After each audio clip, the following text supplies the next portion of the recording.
వీక్షకులందరికీ నమస్కారం. అందరికీ నూతన ఆంగ్ల సంవత్సర శుభాకాంక్షలు. చాలామందికి క్యూరియాసిటీ ఉంటుంది, వచ్చే సంవత్సరం గ్రహగతుల్లో ఏమైనా మార్పులు ఉన్నాయా? అసలు నిజానికి క్యూరియాసిటీ ఉన్నా లేకపోయినా తెలుసుకోవాల్సినటువంటి విషయం ఏంటంటే గ్రహగతులు ఎలా ఉన్నాయి.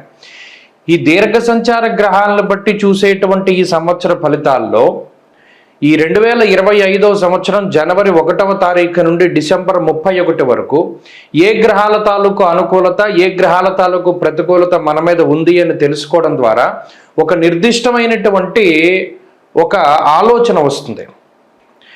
పలానా గ్రహం మనకు అనుకూలంగా ఉంది, పలానాది ప్రతికూలంగా ఉంది అని ఒక ఇయర్ని ప్లాన్ చేసుకోవచ్చు. ఉదాహరణకి గురువు అనుకూలంగా ఉన్నట్టయితే ఆ సంవత్సరంలో నూతన వస్తువులు, వాహనాదులు, ఉద్యోగంలో ఎదుగుదల, లేదా ఏదైనా ఇల్లు కట్టుకోవడము, సంతానం కలగడం, వివాహాది శుభకార్యక్రమాలు జరగడం, ఇటువంటి వాటి మీద ఎక్కువ ప్రభావాన్ని చూపిస్తారు. శనేశ్వరుడు అనుకూలంగా ఉంటే ఆర్థిక స్థితిగతులు మెరుగుపడుతూ ఉండడం, రాజకీయ లబ్ధి ఉండడం, జనాకర్షణ కలగడం, వ్యాపారాభివృద్ధి కలగడం, విదేశీయానం కలగడం, ఇటువంటివన్నీ కూడా జరుగుతాయి. రాహుకేతువుల అనుకూలత వల్ల కూడా చాలా రకాలైనటువంటి సమస్యలు, అటు మాతృ వర్గం నుండి ఏదైనా ఆస్తిపాస్తులు రావాల్సి వచ్చినా, మాతృ భ్రాతృ శాపాదులు ఉన్నా, లేదా మరి ఏ ఇతరత్ర వంశపారంపర్య ఆస్తుల నుండి ఏదైనా తగాదాలు ఉన్నా అటువంటి వాటి నుండి బయటపడడానికి, శత్రు రోగ రుణ బాధల నుండి బయటపడడానికి, అనారోగ్య సమస్యల నుండి బయటపడడానికి కూడా ఈ గ్రహ సంపత్తి చాలా ముఖ్యంగా ఉపయోగపడుతుంది. కాబట్టి ఈ 3 కీలకమైన గ్రహాలు ఏ విధంగా యోగిస్తున్నాయి, ఈ సంవత్సరం ఒక విశేషమైనటువంటిది ఏంటి అంటే దాదాపుగా 3 దీర్ఘ సంచార గ్రహాలు కూడా మారుతూ ఉన్నాయి. ఎప్పుడు ప్రతి సంవత్సరం ఏమవుతుంది అంటే గురువు కానీ రాహువు కానీ, ప్రతి సంవత్సరం గురుడు మారతారు, గురుడితో పాటు అప్పుడప్పుడు శని మారతారు, లేదా గురుడితో పాటు అప్పుడప్పుడు రాహువు మారుతారు. ఈ సంవత్సరం ఏమవుతుంది అంటే 3 గ్రహాలు కూడా మారుతూ ఉన్నాయి. అంటే గురువు మే నెల 15వ తారీఖు దగ్గర నుండి మిథున రాశిలోకి ఆయన సంచారం చేస్తారు. శనేశ్వరుడు ఈ సంవత్సరం మార్చి 30వ తారీఖున కుంభరాశిని వదిలిపెట్టి మీనరాశికి వెళ్తారు. అలాగే రాహువు మే 21వ తారీఖున మీనరాశిని వదిలిపెట్టి కుంభంలోకి వెళ్తారు. రాహుకేతువులు వక్రంలో ప్రయాణం చేస్తారు కాబట్టి వెనక్కి వెళ్తారు. సో ఒకే నెలలో 2 పెద్ద గ్రహాల మార్పు. అదేంటి? మే నెలలో గురు రాహువుల యొక్క మార్పు, దానికి మునిపే ఈ మార్చి 30వ తారీఖున శని మార్పు. కాబట్టి ఇది చాలా కీలకమైనటువంటి సంవత్సరం. చాలా గ్రహగతుల్లో మార్పులు, 3 గ్రహాల్లోనూ దీర్ఘ సంచార గ్రహాలు, అంటే రాహుకేతువులు అంటే 2 కింద లెక్కేసుకుంటే 4 గ్రహాలు. ఈ క్రియాశీలకమైనటువంటి మార్పుల్లో లాభపడేటువంటి రాశుల్లో మీ రాశి ఉందా లేదా అనేటువంటిది మనం తెలుసుకుందాం. 2025వ సంవత్సరం మీనరాశి వారికి ఏ విధమైనటువంటి ఫలితాలు కలగబోతున్నాయో ఈ కార్యక్రమం ద్వారా తెలుసుకుందాం. నిజానికి ఈ సంవత్సరంలో 3 దీర్ఘ సంచార గ్రహాలు అనుకూలంగా ఉండేటువంటి రాశుల్ని చూసాం, 3 దీర్ఘ సంచార గ్రహాలు అనుకూలంగా లేనటువంటి రాశుల్ని చూసాం. మీనరాశి వారిది చాలా డిఫరెంట్ పరిస్థితి. అటు 3 గ్రహాలు అంటే గురుడు కానీ శని కానీ రాహువు కానీ అనుకూలించకపోయినప్పటికీ కూడా ప్రతికూలించేటువంటి స్థానాల్లో ఉన్నారు. అది చాలా ఇబ్బందికరమైనటువంటి విషయం. కాబట్టి గోచారంలో ఈ సంవత్సరం అంటే 2025లో కొంత వెనకబడి ఉన్నటువంటి రాశుల్లో మీనం ఒకటి. కానీ ఈ సంవత్సరం వీరు ఒక విషయాన్ని బలంగా గుర్తుపెట్టుకోవాలి. ఒక పాజిటివ్గా టైం ఉంది, గ్రహాలు పాజిటివ్గా ఉన్నాయి అంటే టైం బాగుందని. మరి టైం బాగా లేనప్పుడు కూడా తెలుసుకోవాలి. అంటే ఏ రకంగా మనల్ని ఈ సమయము అంటే సమయం అంటే కాలస్వరూపం, ఆ కాలం అనేటువంటిది ఏ విధంగా మనల్ని ఇబ్బంది పెట్టచ్చు అనేటువంటి విషయంపై అవగాహన గనక ఉంటే కొన్ని ఉపద్రవాల్ని స్వయంగా మనం అడ్డుకోవచ్చును.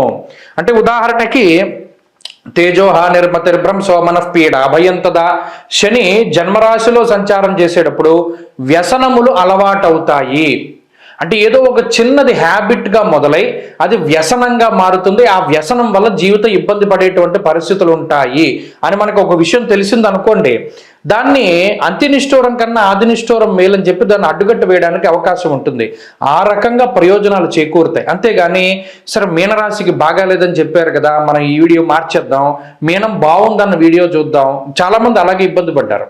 ఒక రాశి బాగుంది అంటే బాగుందని చెప్తాం, బాగాలేదంటే బాగాలేదని చెప్పేస్తాను స్పష్టంగా. ఎందుకంటే జ్యోతిష్ శాస్త్రం అనేటువంటిది రాబోయేటువంటి కాలం గురించి తెలిపేది. అది చీకటైతే చీకటి, పగలైతే పగలు మనం చెప్పగలగాలి. అంతేగాని ఒకళ్ళ మెప్పు కోసం, ఒకళ్ళ వ్యూస్ కోసం అందరూ బాగాలేదని చెప్తున్నారు కాబట్టి మనం బాగుందని చెప్తే ఇది ఎక్కువ చూస్తారు అనేటువంటి ఉద్దేశం భవిష్య దర్శనకి ఎప్పుడు ఉండదు. ఎందువల్ల ఇప్పుడు ఈ ఏలినాటి శనిలో ఉన్నారు, ఎందుకు బాగాలేదనేటువంటి విషయం పైన కూడా అనాలిసిస్ అవసరం. ఏలినాటి శని జరుగుతోంది, మొదటి పార్ట్ అంటే ప్రథమార్థం 2.5 సంవత్సరాలు జరగాలి. ఈ 2.5 సంవత్సరాల్లోనే ఇబ్బంది పడ్డారు. ఎలాగా? మానహానిర్ మనక్లేశం కృష్యర్ భోజన పల్పసహ, నిద్ర ఉండదు, ప్రతిరోజు ఏదో ఒక తగువు, అలాగే ఆర్థికపరమైనటువంటి ఇబ్బందులు, ఏదో ఒక గొడవ, దాంపత్య జీవనంలోనో, కుటుంబంలోనో, ఉద్యోగంలోనో, వ్యాపారంలోనో, రోడ్డు మీదో ఏదో ఒక తగు. ఇలా శనేశ్వరుడు వ్యయభావమందు నిద్ర లేక అతిగా ప్రయాణాలు చేసి శరీరాన్ని కృషించినటువంటి పరిస్థితులు ఉంటే జన్మ శనేశ్వరుడు. తేజో హానిర్మతిర్భ్రంశో మనఃపీడా భయం తదా. ఈ జన్మశని ఏ విధంగా ఇబ్బంది పెడతారో కూడా తెలుసుకోవాలి. ఒకటి తేజోహాని, మన తేజస్సు హరించిపోతుంది. చాలామందికి స్కిన్ ప్రాబ్లమ్స్ వస్తాయి, చాలామందికి ఈ శరీరం అనేక రకాలైనటువంటి మార్పులకు లోనవుతూ ఉంటుంది. ఏలినాటి శని ప్రారంభమైన దగ్గర నుండి వదిలిపెట్టేసేంత వరకు చూస్తే వర్చస్సు తగ్గిపోతూ ఉంటుంది, నిత్యానుష్ఠానం చేయడం తగ్గిపోతూ ఉంటుంది, దైవ దర్శనాలు తగ్గిపోతూ ఉంటాయి, భగవంతుడికి దండం పెట్టుకునేటువంటి టైం తగ్గిపోతూ ఉంటుంది, బద్ధకం పెరుగుతుంది, వాయిదా వేసుకోవడం పెరుగుతుంది ఏ పనైనాను. అలాగే దైవ నింద పెరుగుతుంది, ఏంటి నా టైం ఇలా ఉంది, నేను దేవుణ్ణి నమ్మను, ఇలా నాస్తికత్వం పెరుగుతుంది. అందువల్లనే వర్చస్సు తగ్గిపోతూ ఉంటుంది అన్నారు. అలాగే మతిర్భ్రంశో, మానసికమైనటువంటి చాపల్యం పెరుగుతుంది. ప్రత్యేకించి ఏదైనా ఒక పనికొచ్చే పని చేయడు కానీ ఒక పనికిరాని పనికి ఎంత కష్టపడతాడో ఈ ఏలినాటి శనిలో. మరి ఆ చాపల్యం, మానసికమైనటువంటి చాపల్యం పెరుగుతుంది. ఈజీ మనీ కావాలి, ఈజీగా పేరు ప్రతిష్టలు రావాలి, చాలా కష్టపడకుండా ఏ పనైనా పూర్తి అవ్వాలి అనేటువంటి ఒక ఆలోచన వస్తుంది. ఈ ఈజీ మనీ కోసమని కష్టపడకుండా ఏదైనా సాధించడానికి ప్రయత్నం చేసి బొక్కబోర్లా పడి ఉన్నది పోయి మన దగ్గర ఉంచుకున్నది పోయి అన్నట్టు మన దగ్గర ఉన్న డబ్బు పోతుంది, వచ్చే డబ్బు కూడా పోతుంది అనమాట. పేరు ప్రఖ్యాతులు పోయి సమాజంలో అభాసు పాలవడం, ఇలా ఈజీ మనీ కోసం ఎంపర్లాడేలా చేస్తాడు శనేశ్వరుడు. భగవద్ దర్శనానికి కానీ దైవారాధనకు కానీ సమయం ఇవ్వడు. మనఃపీడ భయంతద, అనవసరమైనటువంటి భయాన్ని కలగజేస్తాడు. మానసికమైనటువంటి భయం ఎక్కువగా ఉంటుంది. అలాగే బంధువులతోటి విరోధాన్ని, ముఖ్యంగా ఇందాక చెప్పుకున్నట్టు వ్యసనాలకి కారణమవుతారు. వ్యయంలో రాహు ఉన్నప్పుడు కూడా కార్య విఘ్నం ప్రవాసంచ అన్నారు. అంటే స్థానచలనము, ఉన్న ప్రాంతాన్ని వదిలి వేరే ప్రాంతానికి వెళ్ళడము, అలాగే ప్రత్యేకించి వ్యసనాల ద్వారా ధనాన్ని ఖర్చు పెట్టుకోవడము. 500 సంపాదిస్తే దాంట్లో 400 వ్యసనానికి పోతాయి. ఆ 100 రూపాయలు తీసుకెళ్ళి ఇంటికి ఇవ్వడం, అందులో కూడా ఆ 100లో కూడా ఇంకో జోదంలోనూ ఇంకో దాంట్లోనూ పెట్టి పాడు చేయడం. ఇలా కావాలని అప్పులు పాలైపోతూ ఉంటారు. అనవసరంగా కొన్ని విషయాల్లో ఇన్వాల్వ్ అయి పాడు చేసుకుంటూ ఉంటారు. అటు గురుబలం కూడా లేదు, అంటే చెప్పేటువంటి వాళ్ళు కూడా ఉండరు. కాబట్టి మీనరాశి వారు ఈ సంవత్సరం మొత్తం చాలా జాగ్రత్తగా ఉండాలి. ప్రయాణం చేసేటప్పుడు, ఆరోగ్యపరంగా, ఆర్థికంగా, ఉద్యోగ మార్పులు చేసేటప్పుడు చాలా జాగ్రత్త. ఏం చేయాలి? వీటన్నిటికీ ఒక సొల్యూషన్. ఈ దానాలు, జపాలు, తపాదులు, హోమాదులు కాకుండా డైలీ మనం చేయగలిగేది ఏమైనా ఉందా అంటే ఒకటి క్రమశిక్షణ. మీనరాశి వాళ్ళు క్రమశిక్షణ వదిలిపెట్టకుండా ఉండండి. మీకు సంబంధం లేనివి మీకు సంబంధం లేని దానిలాగే ఉండండి.